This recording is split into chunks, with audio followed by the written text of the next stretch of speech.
Good afternoon, everyone. It is now 1:01, and I'd like to call the October 9th meeting of the UWP Committee to order. I'll start with a few reminders, although everybody at this table pretty much is pretty familiar. If you're in here and you haven't already, please sign up on the sign-up sheet that's right outside the door. Members of the audience who'd like to make a public comment later on in the agenda should fill out a public comment card and hand that to any CMAP staff in the room. This meeting is being broadcast on Zoom and is being recorded. For those online to hear what is being said in the room, please make sure that we all use our microphones. It also remains a best practice to identify ourselves when making a motion or a second. For those participating via Zoom, please keep your microphones muted unless you are called upon to speak. When appropriate in the agenda, I will request comments from those online and will recognize you when it's your turn to speak. With that, let's start today with self-introductions of the members of the table. I'm Megan Swanson, chair of this committee, representing IDOT. To my right, Amy Lee of CMAP. Scott Hennings with McHenry County, representing the counties. I'm Buck Doyle, representing CDOT. Chris Skogsbakken with PACE. Christina Bader with the Chicago Transit Authority. Heather Mullins with the Regional Transportation Authority. Dustin Clark representing Metro. Okay. Thank you, everyone. We have the necessary quorum of voting members present. We do not have anyone who is looking to call in. Okay. So we are going to move on to agenda item number 2. Agenda items, changes and announcements. The staff has no changes or announcements today. Does any member of the committee want to propose a change or make an announcement? Okay, hearing none, let's move to the approval of the minutes. We have the draft minutes of the July 9th, 2025 meeting. Are there any additions or corrections? Seeing none, may I have a motion to approve the minutes as presented? Amy at CMAP, do I have a second? Heather with RTA. Is there any discussion? Hearing none, we will take a voice vote. All those in favor signify by saying aye. Aye. All those opposed signify by saying nay. Okay, the motion carries. We're going to get into our exciting new business portion of the meeting. These next 2 items will be updates from staff regarding the FY 2027 core budget proposals and application for the FY 27 to 31 competitive projects. Kama is going to start us off with the core program. All right, good afternoon, everybody. As noted in the packet memo today, we did receive core budget proposals from 16 external agencies for FY27. That includes the 11 individual councils of mayors, CDOT, CTA, Metro, PACE, and the RTA. A summary of those requests is shown here on the screen. As you can see, in total, the requests are about 14.2% higher than our FY26 external agency core budgets. Sorry to say that this is significantly higher than the 1 to 2% increase that we expect in our overall regional marks from IDOT. This expectation, honestly, is based in part on some uncertainty at the federal level with the IIJA coming to an end next September. So based on preliminary internal discussions, CMAP's core budget is expected to be relatively similar to FY26, so no big jump either way there.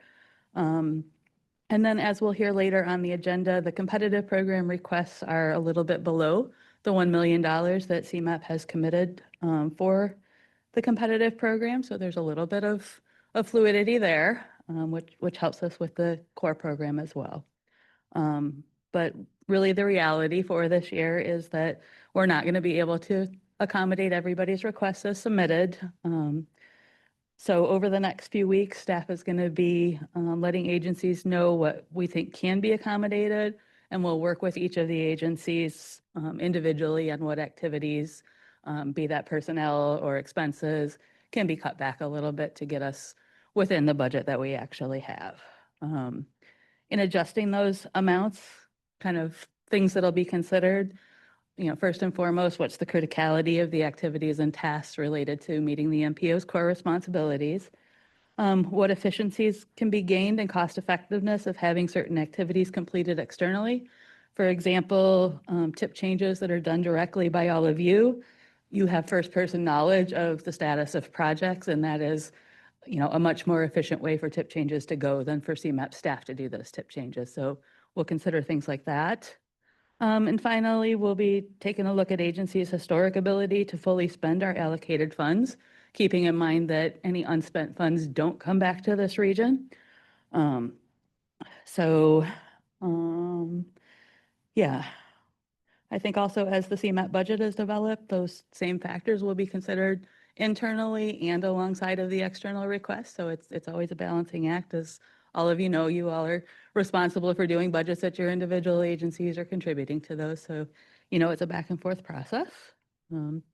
So really that's the news of the day on core. I know it's not great news, but I think that we can get to a place that, we'll all have enough of a budget to complete our core activities for FY27. And, as we've been tracking all of our expenditures a little bit more closely over the last several years, I think we're in a good position to keep track of those throughout the year and kind of take a good look, Q2, Q3, and see where we're trending under, trending over, and, have the ability to be more nimble in our budgeting so that we don't let funds go unspent, especially when we have agencies that are, going to be budgeted under what they expect to spend. So we're looking forward to making that fluidity happen in this program, which hasn't been done in the past. So that's the little piece of good news, I guess, in this.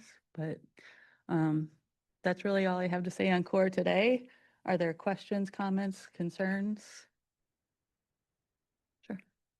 Is there a targeted number that is available for core? I know we have what was received, what we had last year with the changes, but is there a number we're kind of targeting? Yeah, I think we're going to be targeting for core probably the total for the external projects is probably going to be in the 6.5 to 6.8 million range. So, when Hayden comes up here for the next item, we'll see what the FY27 competitive is expected to be. So that'll be part of that number. But I think that we can get to that target. We've got a little bit of room, as the CMAP budget is developed, to think about what are the agency's priorities. Again, what are those efficiencies that we get from our external partners? We know we can't meet our MPO requirements without this work from others. So that's part of the entire conversation. Yeah. Are the budgets between the core program and the competitive program completely segmented, or is there a combined total number that is being So constrained against? Yeah, from the perspective of the overall UWP, we look at it together. So it's kind of what's the external, what's the CMAP. We also look at it as what's the CMAP core and then what's the competitive. So the things that are, I don't want to say less important because they're not less important, but maybe not as focused on our core responsibilities, but we're committed to doing those things. So when it comes down to the contracting, it is separate contracts between us and IDOT. So we have our 1-year core contract, and then we have separate multi-year contracts for the competitive projects. So not a lot of ability to mix across the two, except when we're in the budgeting phase. Once we get to the executed contracts, we can't mix across the two, which I suppose is probably where you were going. Other questions or thoughts? Scott. It's not really a question. It's more just something I have an eye for numbers. And I was just looking at the council and mayor's increase from 26 to 27. I don't think that's a 6.5% increase. So maybe just doing a double check to make sure. I'm not doubting any of the dollar amounts, but the percentages I think are off, at least for the council and mayors and maybe for others. I will check. Yeah, I'll double check that. To give people the wrong impression that. Yeah, that I know that 6.5 is actually the average requested change. So McHenry County, for example, requested a little bit less because I think you had quite a bit unspent. I know in 25 you did. There's a couple other councils, I think 3 of them that actually ran out of funding in FY25 about 2 months before the end of the fiscal year. So that's some of that balancing that we need to do. So those council requests range from, down 10%. There were a few that were flat, and the highest one was like up 30%. So it's a big range across the 11 councils, and there's probably quite a bit of negotiating to be done there to make sure that everybody's really, it's about time estimates, right? Is everybody estimating the right amount of time for the task? So. Thanks. Are there any other questions for Kama? Okay. Seeing none, we will move on and talk about the FY 27 to 31 competitive program. And Hayden is going to discuss that with us. Hi, good afternoon. My name is Hayden Horton. I'm a tip analyst here at CMAP. If you can hit the next slide for me. So I'm here today to review the proposals, staff recommendations, and next steps for the fiscal year 27 through 31 UWP competitive program. If you can hit the next one more time. We received 4 projects submitted for the competitive funding consideration. One proposal was not eligible for metropolitan planning funds. So the 3 eligible projects are listed here on this slide, including the funds that were requested.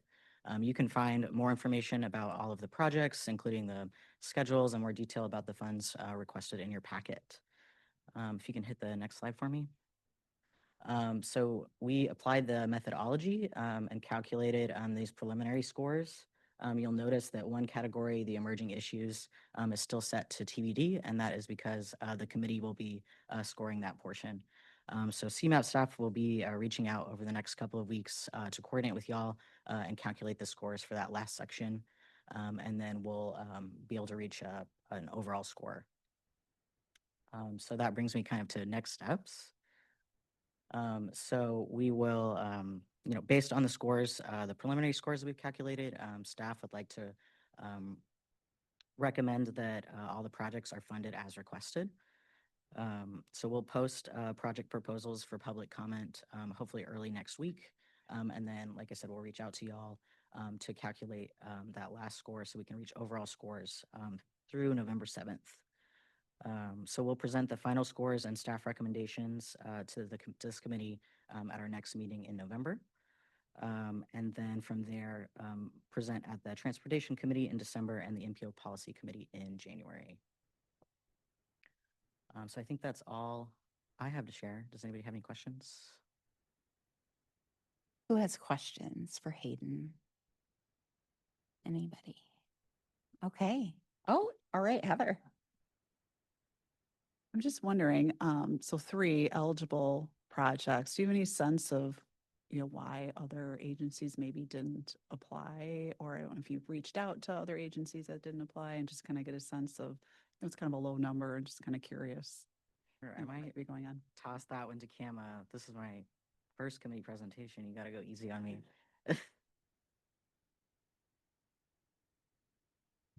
We didn't do any outreach. I know that the councils of mayors was thinking about putting in a proposal and just didn't feel like they had enough cost estimate information at this time to put that in.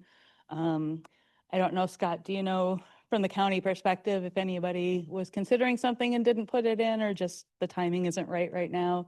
I think I think there were some counties that were thinking about putting a project application together, but I think it's just lack of staff time and resources. There's a lot going on with not a lot of staff available to actually run these projects. So at least from the county standpoint. And I know just anecdotally, talking to a couple of folks at the transit agencies, including you, Heather, right? Just some uncertainty in the near future. It makes it difficult to put in the effort to apply or to even think about pitching this, a project further up at your agency. Like, we need to worry about our core operations, right? Until we have some more certainty with funding. So I think that's a piece of it too. So that's my gut feeling. Does anyone else have a question for Hayden or Kama? Scott? It's actually a question for the RTA about about their application. I realize I'm happy this project's getting funded. I think it's a great, I'm talking about the transit corridors project. I really like the concept of sort of looking at the top 20 most traveled corridors. I worry though that that might leave out parts of the region that don't see the ridership on the PACE system. So I would just, as you scope out the project more, continue to think about regional, looking at the project regionally, right? Instead of just within Cook County or the most heavily traveled corridors. That's all. I mean, that's all I'm going to say. Thank you. I will say, very early in this process, I think it's a unique collaboration with RTA, PACE, and IDOT is going to be at the table on this. So I think there is opportunity still to determine. I mean, right now we're saying top 20 routes by ridership. I think, there's opportunities to kind of look at what those 20 routes are. Just to piggyback, from CMAP's perspective, we thought that proposal was really encouraging. And I think from our perspective, we've been saying that there needs to be more collaboration between IDOT and our bus providers. And so we're hoping here that this will sort of be the beginning of looking at those opportunities for bus priority on IDOT facilities.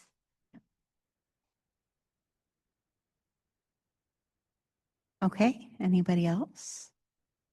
All right, thank you so much, Hayden. So we're going to move ahead to the UWP project updates. And we have a project update today. Guys, I'm so excited. This is great. We have Doug Sullivan here with PACE, and he's going to provide us with an update on the rideshare program that's funded through PACE's core allocation. Good afternoon. Indeed, I am Doug Sullivan from PACE's Manager of External Relations. Pleasure to be here today to talk about what has been going on with our commuter rideshare program. So next slide, please. So when we're talking about this program overall, we're talking about a couple different things. One being the rideshare matching tool, which is how the public can explore opportunities for carpooling and then van pooling, as well as the van pool programs themselves, which as of now consist of the traditional van pool program, as well as a Metra feeder offshoot of the van pool program, and then a new one called Van Go, which is a self-service use reserve as you need it option within the van pool program. Next slide. So one of the biggest changes in the history of the van pool program came not too long ago in 2023. This stemmed from a rise in telecommuting, as everyone is familiar with. So we created, for the first time ever, a part-time fare for van poolers. It used to be the case that you basically paid for 5 days a week, even if you didn't ride 5 days a week. But because of the number of people who are now doing a hybrid work schedule, we came around to the conclusion that in order to grow this program within the market of people who do that, we needed to offer that part-time fare option. So that is now an option for the traditional van pool program.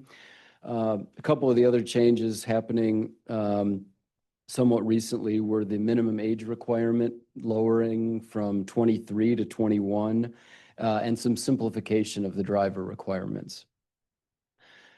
Next slide, please.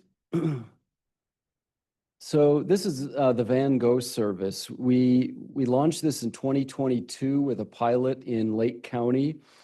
Basically, this allows someone to take transit or hypothetically walk or get dropped off at the place where this Van Go vehicle is parked.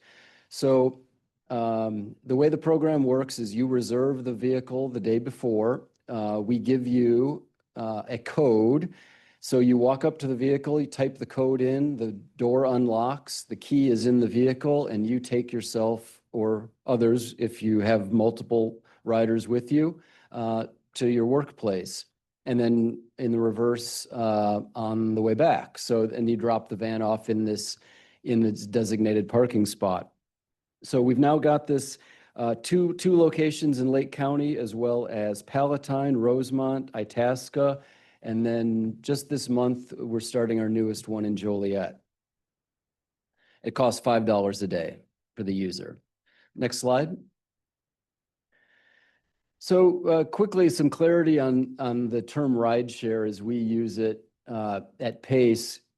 The term rideshare had been used to deal with or to describe the van pooling service as well as the matching service that PACE runs.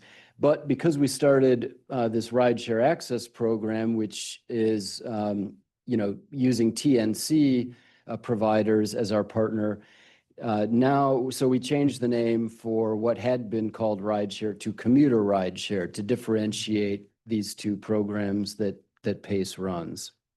So just a clarification on the terminology there. That name change started last year as a result of that rideshare access program starting in 2024. So PACE is committed to delivering responsive, data-driven services that align with our customers. A couple of ways we keep tabs on that. In 2024, we held focus groups with Vanpool participants, employers, and commuters. And then in 2025, we finished a customer satisfaction survey of our Vanpooling customers. That survey had previously been conducted in 2007, 2011, and 2018. And so what did we hear this year? Next slide. I think in general, the findings indicate that Vanpooling is in a great position to really expand its presence throughout our region. You can see some really good numbers in terms of satisfaction here from our existing riders. And one of the key points that's not up here is our backup drivers increased their satisfaction by 20% over the last time we conducted this survey. The main reason for that probably is that we lowered the fare for backup drivers to encourage people to participate in that way. The backup driver in a Vanpool, as you can probably imagine, steps in when the driver has a vacation day or whatever to make sure that the group can still do their commute. So again, some good numbers to report here. Next slide. And I think our satisfaction survey also shows that Vanpool users really do appreciate the financial savings that this program offers and their improved travel experience. Interestingly, we asked them to self-report in their mind what they're saving each month, and about 75% of the respondents reported saving $100 to $500 per month. So, this is something that that's a number that means a lot to a lot of people working in the Chicagoland region. And interestingly enough, about 30% are commuting between 30 and 45 minutes, and another 60% have one-way commutes that are more than 45 minutes, which I think aligns with how you might expect this program to work. The longer your commute, the more opportunity you have to save money and save headaches by joining a Vanpool. So next slide. Our focus group study showed that current users have pretty positive feelings about PACE Vanpool. The benefits they're highlighting are the fact that the primary driver is free. That's a huge incentive. Vehicle maintenance is covered by PACE, so there's no wear and tear on your own personal vehicle. Next slide. And then based on the stats from the survey, I think you can really see that this Vanpool program is directly reducing traffic congestion here in northeastern Illinois. 99% of these program participants have a driver's license, and 93% essentially could drive if they chose to do so. So, every single person, 93% of the people that are in there, could be in a single occupant vehicle if not for this program. So it does have real benefits. Next slide. In terms of the marketing efforts that the grant UWP grant funding does provide for, a couple things have been happening recently.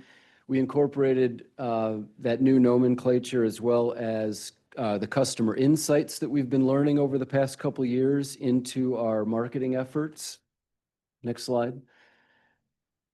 We've been updating our existing web pages and marketing materials, creating some fresh online content. We also are underway with 2 instructional videos and a partnership with the RTA on displaying our information on their transit benefit platform.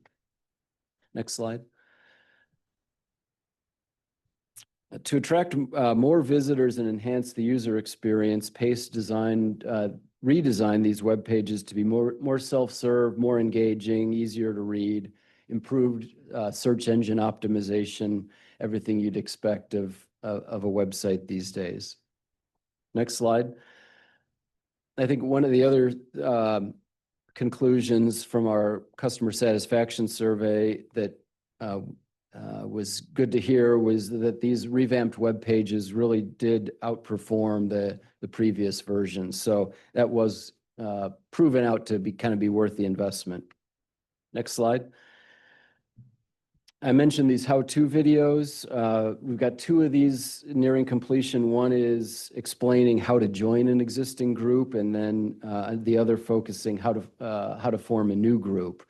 One of the things about traditional van pooling that we've kind of come to learn over the years is it's not necessarily intuitive as to how this program works. It does take a little bit of hand-holding to get someone from saying, oh, I'm interested, to actually getting them signed up and on the road. So hence the need for these videos. Next slide. And then in terms of the advertising campaign that much of this grant work funds, we've got a campaign running right now that's lasting until next month. You may have heard radio announcements on WBEZ for this program. We've also got display advertising on billboards, bus shelters, and even on those taxi toppers. Next slide.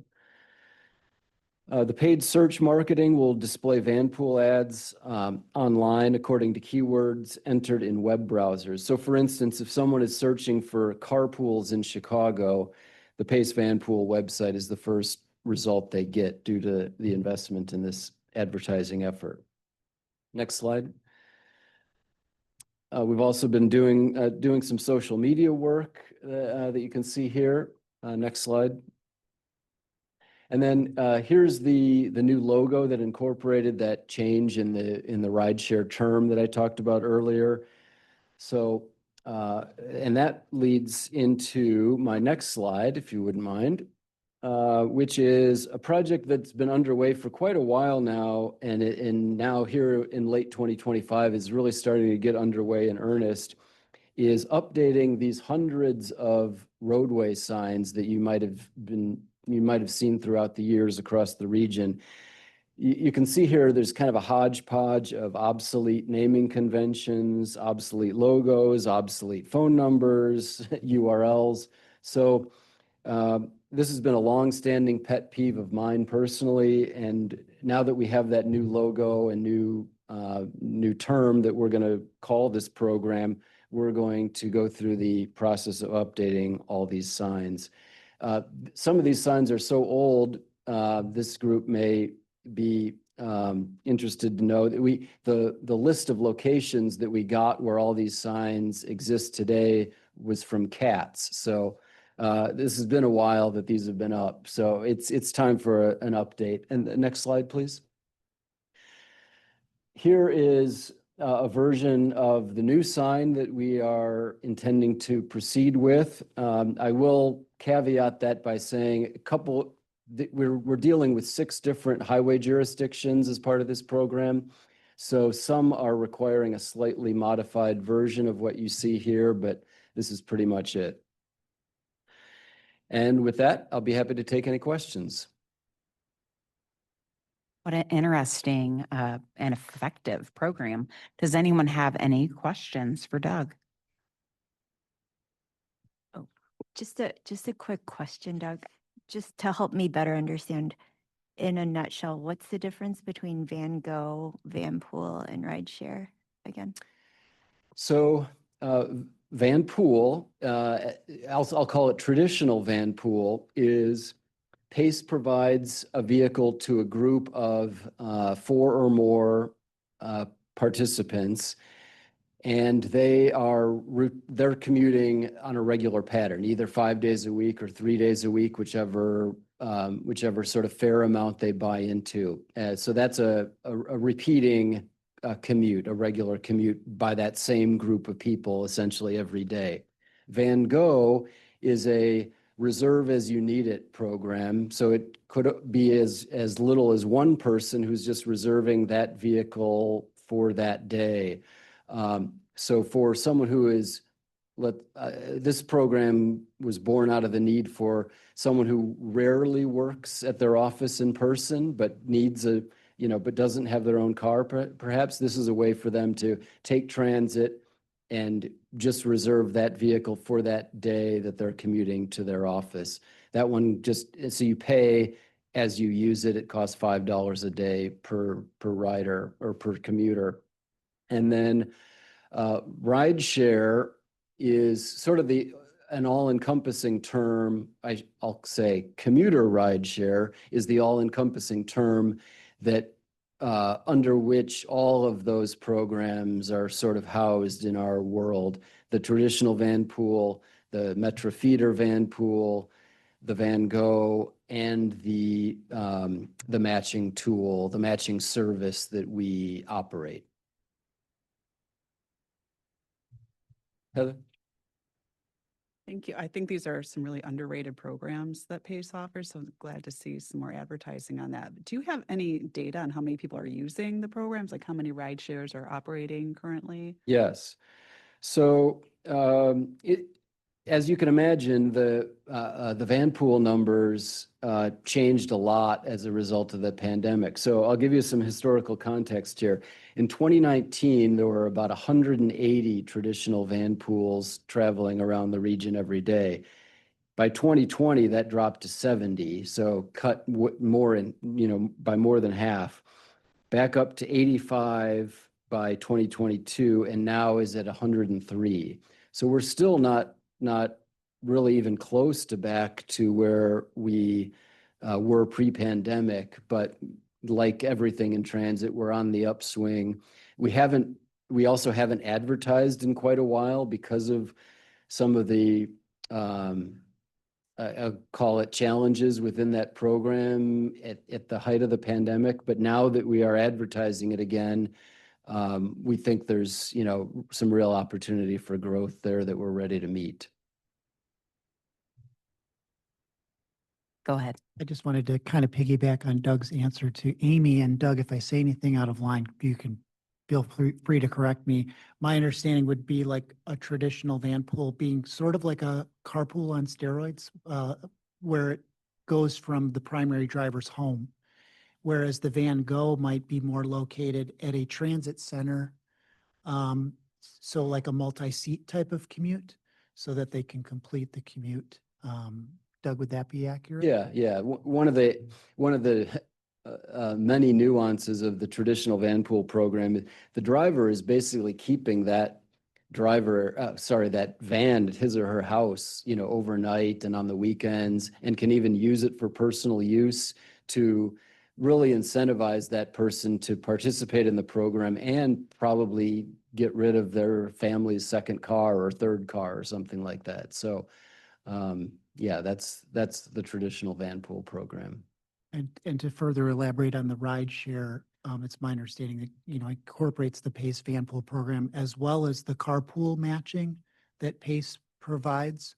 Doug, I know you didn't really focus on the ride share website with the matching services that PACE provides.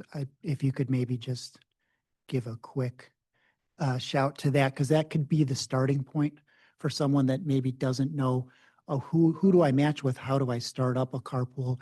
And then if a carpool grows to 5 or more or 4 or more, they could graduate to a PACE Van Pool. So kind of maybe walking us through that. Right. So it's a web-based service where interested parties can, provide their own information. Maybe I'm willing to carpool or vanpool with people. Here's where I start and here's where I end my commute, and the system will generate matches for them. But we, of course, also enter all the existing van pools into that tool as well. So if there's a van maybe with 4 people using it today and a 5th person who doesn't know any of them but is willing to do that commute can see through the matching software that, oh, I match with that existing group, I can just join them instead of going through the legwork of finding 4 people to start my own group from scratch. So we don't have great data on how many private carpools are started or operating through that system. Because of course, if you just match with one person, the 2 of you might form your own carpool. That PACE wouldn't have anything to do with the operation or any funding or any fare payment or anything like that. That's just you and your coworker maybe doing that on your own without any PACE involvement. But we're encouraging that because the logic being that if you then gain a 3rd person and a 4th person, now you're big enough to join a PACE van pool. So I'm from Wisconsin originally, and I look at a lot of this through the Wisconsin lens. Up there, the rideshare carpool matching software system is actually operated by WISDOT, the Wisconsin DOT, not the transit agency. And I think the decision was made to do that because obviously people travel from one region to the other for work. So it raises a question in my head. Are all of these services you just mentioned, they're only available within the region itself, within the Chicagoland region? So if somebody from Marengo wants to go to Belvedere for work, they could not use these services because it's outside the Chicagoland area? Actually, the rule on PACE van pooling is that the commute has to either start or end within our 6-county region. So we do have Indiana people who work in Illinois who use it, or Illinois people who work in Indiana, hypothetically, Wisconsin as well, Rockford as well, as you're describing. So that's definitely possible, and we do have quite a bit of that. Again, I mentioned earlier, the longer your commute is, the more likely you are to be looking for an alternative to driving alone and hence finding your way into a PACE van pool. So yes, plenty of that inter-county travel is happening within our program. That's great to hear. Maybe Megan, take note of that. And perhaps this is something that instead of being housed through PACE in the future, we could look at more of a statewide, state-managed program.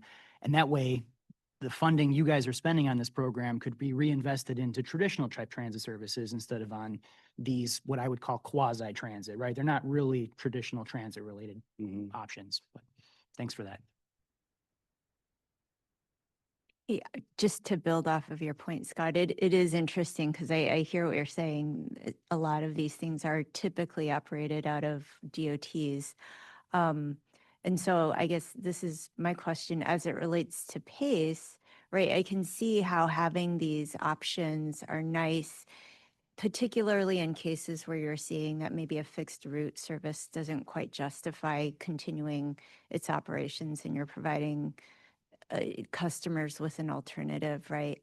But I guess I want to flip it the other way. Do you see that there are markets where something is so successful that it does justify a new fixed route service? Are you looking at it that way too?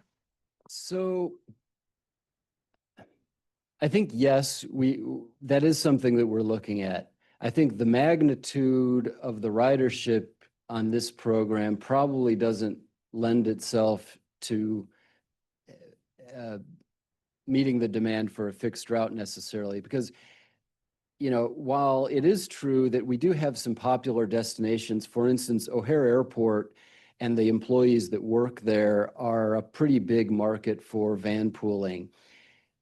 And that leads to maybe where you're going with that comment that, oh, well, therefore, there should be a lot more fixed route service heading to O'Hare. And of course, there already is some fixed route service heading to O'Hare. But the places where these people are coming from, be it let's call it Northern Lake County, you probably wouldn't have the demand to invest in a bus route from there to O'Hare and have that be fiscally responsible. So that's where where it sort of the logic would break down in terms of the demand, not leading itself to fixed route transit. But it does give us some ideas about where people are trying to go and it's in terms of the destinations more so than the origins, I guess is my point. Thanks. Does anyone else have any questions? Okay, thank you so much, Doug. Okay, thanks for your questions. Appreciate it. Do any other members of the committee wish to provide any updates on your UWP funded projects? Okay, the heat is on, guys. I hope that you will reserve some time on our next agenda to talk about a project.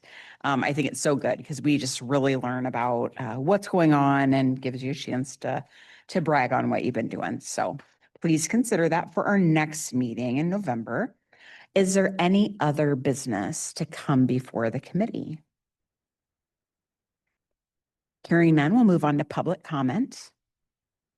The staff did not receive any written comments prior to the meeting, and I don't have any comment cards, and it doesn't look like we have any virtual attendees.